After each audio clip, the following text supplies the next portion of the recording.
Na entrevista de hoje, eu converso com Antônio Neto, ele que é presidente do PDT em São Paulo, presidente da Central dos Sindicatos Brasileiros, foi também, em 2020, candidato a vice-prefeito na chapa de Márcio França e candidato ao Senado em 2018. Antônio Neto, muito bom dia. Bom dia, Tiago Varela. É um prazer falar aí com os ouvintes da Brasil Agora, em especial nessa data que está se aproximando. Não sei se é hoje ou amanhã, aniversário da rádio. Então, mandar um abraço especial para o arcebispo João Inácio Miller, parabenizar por todo o trabalho que vocês fazem aí de informação, também de cuidar da espiritualidade das pessoas. É um prazer muito grande estar com vocês aqui. Muito obrigado pela lembrança da data. Bom, para começar o nosso bate-papo, né, não tem como fugir do assunto do dia, né? Os brasileiros ontem correram para os postos de gasolina para encher o tanque do carro, mas a gente sabe que esse nem é o maior dos problemas, né? Esse aumento gigantesco do preço dos combustíveis vai afetar, sim, a inflação, vai afetar o preço dos alimentos e vai dificultar ainda mais a vida do povo brasileiro. Qual que é o seu posicionamento a respeito e, sobretudo, o posicionamento do PDT a respeito da política de preços dos combustíveis da Petrobras? Tiago, nós somos completamente contrários a essa política de preço que vem infernizando o Brasil. Você acabou de noticiar aí as tentativas do Congresso Nacional, do Ministério da Fazenda, todas essas coisas, no sentido de tirar do povo, né? Porque tirando o imposto, está tirando do povo, está tirando da educação, está tirando da saúde. Eles até são hipócritas e falam lá, olha, eles estavam super arrecadando os estados, quando na verdade é um percentual do preço. Sempre foi o mesmo percentual. Quando a gasolina era R$ 2,50, era o mesmo percentual que tinha hoje. Mas ao fazer isso, eles continuam privilegiando a Petrobras. A Petrobras, que esse ano de 2021, você sabe, teve 106,6 vou repetir, com B de bola, bilhões de reais de lucro líquido. Tiago, 15 vezes maior que em 2020, que foi de 7,1. Então, veja, ao ele tirar os impostos do preço, a Petrobras continua ganhando. E veja, sabe o que faz a Petrobras? Ela separa desse lucro líquido de 106, 13,1 bi, vou repetir de novo, 13,1 bilhões para dar de bônus para os diretores da Petrobras, que são militares reformados, que estão lá, generais, dirigindo aquela empresa, que tem uma política lesiva ao Brasil. Essa política de preço da paridade internacional, que fica dependendo do barril de petróleo especulativo lá de Amsterdã. Quando bate 120, 130, a gente já viu. E nós, tendo autossuficiência, como você bem disse, temos autossuficiência de petróleo. O que eles fizeram com as nossas refinarias? Fecharam. Hoje a gente produz 60%, 50%, talvez 50% de refino no Brasil. E aí exporta óleo bruto ao valor. Produzimos eles em real, exportamos e importamos os produtos, depois deles trabalhados, manipulados, né, feito a agregação dos preços, em dólar. E aí, com aquela história lá atrás, que acabaram com o monopólio do petróleo, acabaram com a exclusividade da Petrobras em todas as coisas, o que ocorreu? Várias distribuidoras ficam importando e colocando ao preço que, ou seja, só os acionistas, só o baronato financeiro que, na verdade, estão ganhando com isso. Nós somos contra. O nosso partido, inclusive, nosso pré-candidato Ciro Gomes, tem dito que é preciso acabar com essa paridade de preço internacional e disse que vai fazê-lo no primeiro momento em que, se Deus nos honrar com a eleição de Ciro Gomes presidente, ele vai mudar essa política de preços. Eu percebo na campanha do Ciro Gomes, e não é agora não, né? Desde a última campanha dele para a presidência da República, já pelo PDT, né? Que ele vem falando muito na questão da soberania nacional, da reindustrialização do país, né? O senhor falou agora algo que lembrou o meu comentário mais cedo, né? Da questão do refino do petróleo no Brasil, é uma questão de soberania também, né? Como é que o PDT vê essa questão? Olha, com o PND, nós temos um projeto nacional para o Brasil. Esse projeto prevê a reindustrialização. Porque isso que você acabou de comentar e nós comentamos agora só está gerando emprego lá fora. Não gera emprego aqui dentro. Então, nós precisamos também, com esse exército de desempregados que nós temos no Brasil, até isso seria importante para isso. Mas essa política é perversa. Veja, no governo Bolsonaro, a gasolina subiu 116%. O óleo diesel subiu 100%. Não, o óleo de cozinha, o gás de cozinha subiu 100%. E o diesel 95%. Não é possível. Enquanto o salário mínimo não acompanhou nem a inflação. A cesta básica subiu 33%. Ou seja, é preciso fazer um projeto que comece a pensar o Brasil. E este é o grande, eu diria que é o grande pedra de toque do PDT, do projeto do pré-candidato nosso Ciro Gomes, no sentido de como é que nós vamos sair desse atoleiro? Como é que nós vamos reindustrializar? Por que hoje em dia, pós-pandemia, o mundo está pensando no Estado Nacional novamente? Agora, a guerra até mostra muito isso. Essa guerra, Ucrânia e Rússia, está mostrando a necessidade, porque você está com dependência, não é só do combustível. Nós aqui temos dependência do preço do barril do petróleo, lá de Amsterdã, mas como é que fica a Europa com o gás, que 60% do gás consumido na Europa são comprados da Rússia, 40% de petróleo, mas não é só isso, e trigo, fertilizantes, ou seja, compraram as nossas indústrias de fertilizantes aqui e fecharam. Compraram refinaria e fecharam, ou seja, o capital internacional vem e compra aquilo que tem aqui para fechar, para que depois possa ser fruto de exportação para o Brasil das coisas.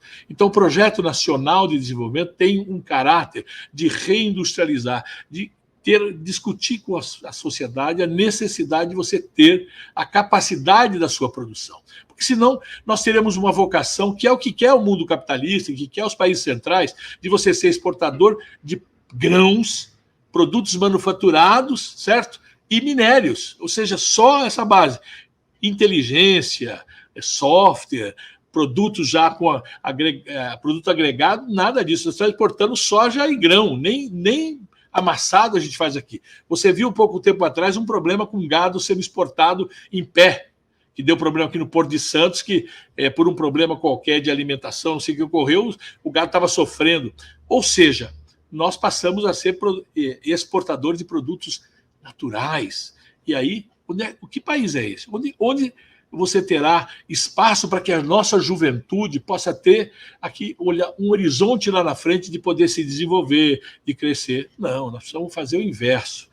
Investir na educação pesadamente, como fez a Coreia do Sul, investir pesadamente na nossa indústria, retomar as obras paradas, resolver o problema do saneamento básico, o problema da habitação, o problema da saúde. É isso que nós precisamos fazer. E é isso que o Projeto Nacional de Desenvolvimento, capitaneado pelo pré-candidato Ciro Gomes, que apresenta para o Brasil. Antônio Neto, vamos falar um pouquinho das eleições. Antes de falar do nível nacional, eu queria falar aqui do estadual, né? Está mais do que claro que Ciro Gomes é o pré-candidato à presidência da República pelo PDT, mas e para governador? O PDT pretende apresentar candidato próprio, pretende apoiar um dos pré-candidatos que já está aí fazendo campanha, já estão aí com os nomes postos? Qual que é a situação do partido aqui para o nosso estado? Este é o mês nosso decisivo, que é o mês daquele transeter, né, que sai de um partido, vai para outro, essas coisas todas. O PDT terá um candidato próprio para apresentar. Na medida em que nós vemos que os candidatos que estão se apresentando, não há um palanque, não há um local de fala para que Ciro Gomes, o Projeto Nacional de Desenvolvimento, seja apresentado no Estado de São Paulo, nós teremos um candidato próprio.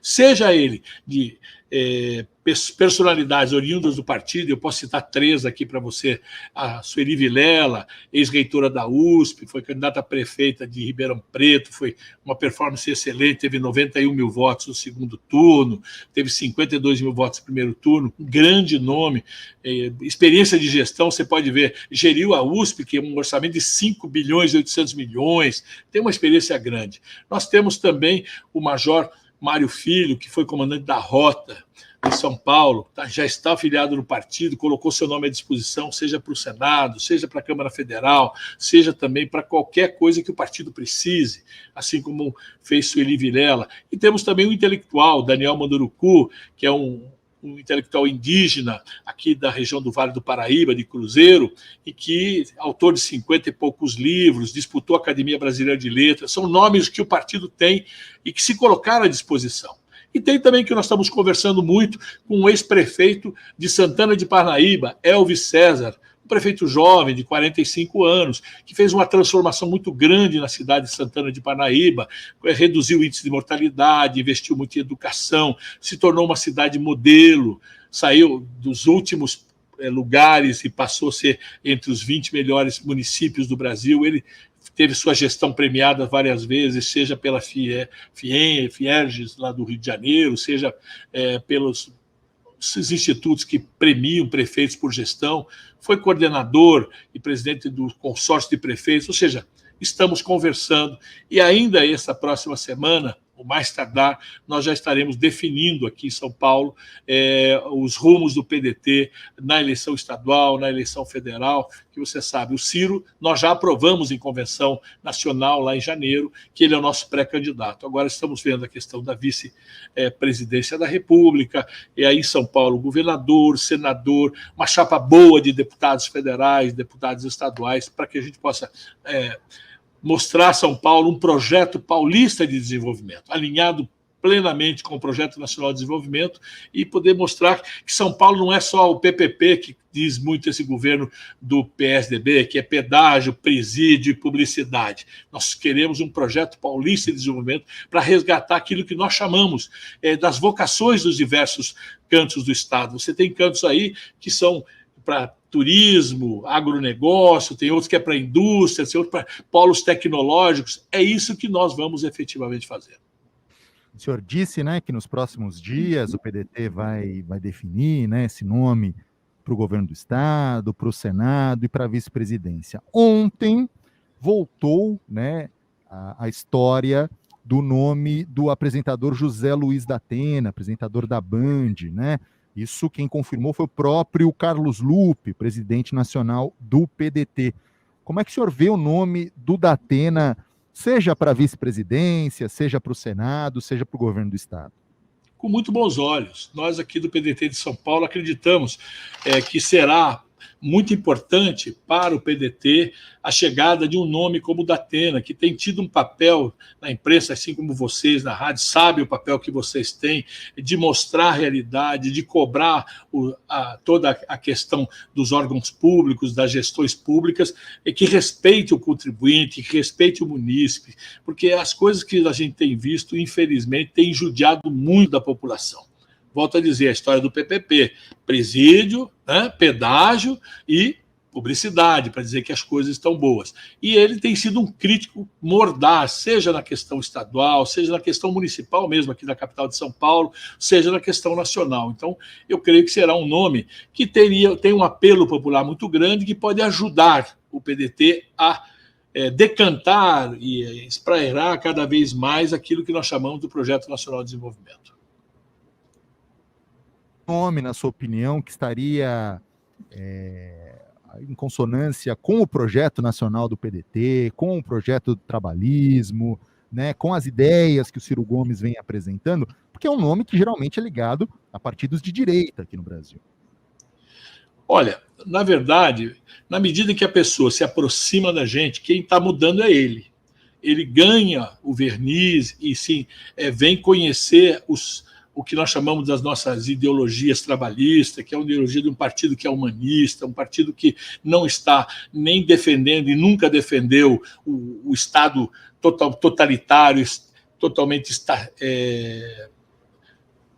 que seja aquele que estatiza todas as coisas, né? E nem o capitalismo selvagem. Ele fica bem ao centro-esquerda, buscando as teses boas que você possa ter dentro aí da centro-direita, mas também com uma visão profunda do papel do Estado, da importância do funcionalismo público, da importância do papel do Estado como indutor do desenvolvimento, como o Estado apresentou-se na pandemia, que a população tinha aí por força de uma mídia equivocada, que o funcionário público é um funcionalismo público que não serve à população, e na hora da pandemia nós vimos e aplaudimos, o mundo aplaudiu a área de saúde, a área de segurança, a área de transporte, a área de limpeza urbana, que tudo isso são funções públicas. Então, nesse sentido, eu creio que, vindo para cá, vai se adequar, e estando junto com o Ciro, porque o Ciro é um grande líder, um grande coordenador de implementação de projetos, vai estar bastante alinhado e defendendo os interesses, como já o faz, embora com teses que alguns dizem, é um companheiro de direita, mas todas as suas intervenções na defesa do interesse dos seus ouvintes, dos seus telespectadores, sempre numa crítica construtiva, cobrando das autoridades a solução dos problemas do povo mais sofrido, que justamente são aqueles que o assistem. Então, seja aí nas comunidades, que às vezes são vítimas de inundações, são vítimas de desabamentos, incêndios, e nós o vemos sempre se colocando ao lado desses que têm a vida pelos infortúnios que, infelizmente, o mundo capitalista tem fornecido a eles. Ainda falando de eleições, queria falar um pouquinho de números, viu? Agora mais cedo saiu resultado de mais uma pesquisa IPESP, realizada com 1.000 entrevistados, foi uma pesquisa feita pelo telefone, é bom deixar claro a metodologia, entre os dias 7 e 9 de março, com margem de erro de 3,2 pontos percentuais. O ex-presidente Lula aparece na liderança com 43%, Bolsonaro em segundo com 28%, em terceiro empatados Ciro Gomes e Sérgio Moro com 8%. Então, de acordo com essa pesquisa, Ciro Gomes girando aí nos 8%, as demais pesquisas mostram esse número um pouco mais para cima, um pouco mais para baixo, enfim, mas esse é o universo em que Ciro Gomes aparece hoje nas pesquisas. Já estamos em março, o tempo está passando. Dá tempo, na opinião do senhor, de reverter esse quadro? Fala um pouquinho da sua análise das pesquisas. Olha, pesquisa é uma coisa muito interessante, né? Parece-me que há, por parte das elites, o interesse profundo de começar a indexar com pesquisas a definir as eleições bem antes. Pergunto a você, Tiago, nesta mesma data, em 2018, qual era a colocação de Jair Bolsonaro? 15. Não existia para a pesquisa. Se você lembrar, lá em 94, nesta época o Lula já era presidente da República, ganho nas pesquisas. E perdeu no primeiro turno para Fernando Henrique. E assim você vai. As pesquisas são sempre assim. É óbvio que o Brasil, com toda a pandemia, todas as dificuldades, o povo mais sofrido, o povo afastado, não está discutindo eleição. Quem discute eleição é o mundo político, é o mundo, eu diria, das mídias, porque o povo efetivamente não está com a cabeça nisso ainda. Ela vai começar a entrar nisso a partir de maio, junho, e olhe lá. Felizmente, para o mundo político, este ano nós não temos Copa do Mundo em junho. Você imagina que normalmente quando você tem o ano eleitoral, você tem Copa do Mundo, você tem Olimpíadas, você sempre tem uma coisa exatamente no mês anterior às convenções dos partidos. E muita coisa vai passar por debaixo da ponte, o rio, a água vai passar muito longe ainda. Nós temos expectativa que podemos levar Ciro para o segundo turno, debatendo muito. Esse aumento de ontem na gasolina, o desgaste do governo Bolsonaro, em que pese as pesquisas o coloque, porque parece que essas pesquisas elas estão querendo já dizer, olha, quem vai para o segundo turno são esses dois aqui, não adianta ter. E não existe isso. O que existe é o seguinte, nós queremos debater um projeto. E esses dois, infelizmente, não querem debater projeto. Até porque um depende do outro. Primeiro, o lulopetismo gerou o Bolsonaro. Foi o antipetismo que gerou o Bolsonaro, pelos erros cometidos nas administrações do PT. Agora, decepcionados com o Bolsonaro, as elites dizem, olha, está na hora de trazer o Lula de volta. Não está na hora. Está na hora de você apresentar um projeto. Qual é o projeto que eles têm para o Brasil? Porque, rigorosamente, nós temos colocado com muita tranquilidade o mesmo modelo econômico desde Fernando Henrique é aplicado por Bolsonaro. Então foi Fernando Henrique, foi Lula 1, Lula 2, Dilma 1, Dilma meio, Temer e Bolsonaro. É o mesmo modelo econômico. E a segunda coisa que nós queremos discutir com muita tranquilidade com a população brasileira, com seus ouvintes em especial, é a governança. Esse mesmo centrão que está aí chantageando o Bolsonaro, chantageou o Temer. Olha, é bom lembrar, 2 vezes Temer foi para ser votado impeachment e o centrão o salvou. E você tem também, o centrão estava com a Dilma, abandonou Dilma pelo impeachment. Aí você teve, no primeiro governo da Dilma, estava lá o centrão. Eu vou lembrar um nome que, infelizmente, para ele não é hoje líder do governo no Senado, mas Romero Jucá foi líder do governo no Senado de Fernando Henrique, de Lula 1, Lula 2, Dilma 1, Dilma meio e de Temer. Olha que coisa louca. Veja os ministros. Ricardo Barros, por exemplo, era líder também da Dilma. Ou seja, é o mesmo modelo de gestão. E é contra isso que nós queremos apresentar para a população brasileira, para o povo mais sofrido, para os eleitores, sejam eles da juventude, sejam eles da maioridade, não importa, atentem, não é mais momento de você trabalhar. Antigamente a disputa era coxinha contra mortadela. Agora é Lula e Bolsonaro, já não é mais coxinha e mortadela, não será por cima de nomes, nós temos que fazer em cima de projeto. Qual é o projeto que o Lula tem para o Brasil? É reeditar Renan, reeditar Eunício, reeditar todo o Centrão, Gedel e todas essas coisas? Do Bolsonaro, não tem projeto nenhum, pelo contrário, está afundando o Brasil cada dia mais. Qual é o projeto? Eles não têm. Então nós queremos apresentar um projeto e debater o projeto. Eles não querem sequer debater. Nós temos possibilidade de apresentar para a população um projeto com começo, meio, fim, prazos definidos. Nós dizemos, olha, escolhemos um país médio lá da Europa, com indicadores sociais e econômicos como a Espanha, e que se implementarmos o PND no Brasil em 30 anos, não é uma coisa que vamos fazer assim, em um piscar dos dedos, em 4 anos resolvemos. Não. Em 30 anos alcançaremos os indicadores econômicos e sociais iguais à Espanha. E é bom lembrar também outra coisa que tem infernizado, a palavra, falar isso numa rádio da igreja é muito importante, que é a questão, o Instituto da Reeleição. Eles entram já tentando se compor com o Congresso Nacional, porque já estão olhando o próximo mandato. Não é só na presidência da República, são os governadores, são os prefeitos. Então, o Ciro se compromete. Eleito, primeira atitude é acabar com o Instituto da Reeleição. Veja, para dizer que nós não temos um projeto de poder, nós queremos trazer um projeto para o país, para resolver os problemas mais complexos que o Brasil tem há muitos anos e nunca foram lembrados para resolvê-los. 11h42. Quero agradecer demais a participação do Antônio Neto, presidente do PDT São Paulo, presidente da CSB, a Central dos Sindicatos Brasileiros. Ele bateu esse papo aqui sobre política conosco, com você, ouvinte da Brasil. Antônio Neto, muito obrigado. Um forte abraço, um excelente final de semana. Tiago Varela, foi um prazer muito grande. Estou às suas ordens. Deixo mais uma vez um parabéns à rádio pelos 72 anos. E olha, foi um prazer e uma honra muito grande estar com vocês. E assim que vocês precisarem, conte conosco, porque nós temos muito a dizer à sociedade brasileira, especialmente aí da região de Campinas, para mostrar efetivamente o que temos para o povo brasileiro, o Projeto Nacional de Desenvolvimento, para discutir o Brasil, não Joaquim, Manuel ou Joana, é o Brasil. Perfeito? Um forte abraço a todos. Obrigado mais uma vez. Abraço.